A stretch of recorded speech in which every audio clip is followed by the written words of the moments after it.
Welcome to our Ice Maker Showdown. Today we're comparing two popular countertop ice makers, the Silonn ice maker and the SMUG countertop ice maker. Both promise quick ice production and convenient features, but which one is right for you?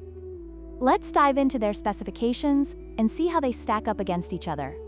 When it comes to price, the Silonn ice maker is priced at $109.98, making it a more premium option. In contrast, the SMUG countertop ice maker is more budget-friendly at just $69.99. If you're looking for a cost-effective solution, the SMUG might be the better choice.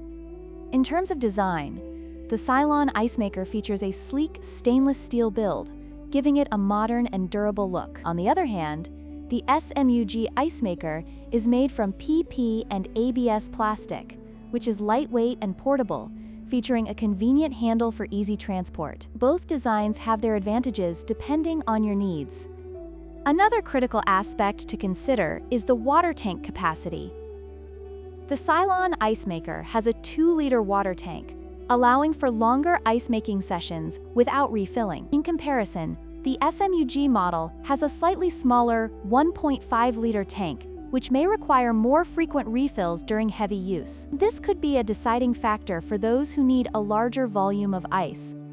In conclusion, both the Silonn and SMUG ice makers offer great features for quick ice productions. The Silonn stands out with its stainless steel design and larger water tank, while the SMUG offers a more affordable and portable option. Depending on your needs and budget, either could be a fantastic addition to your kitchen. Don't forget to like, share, and subscribe for more product comparisons.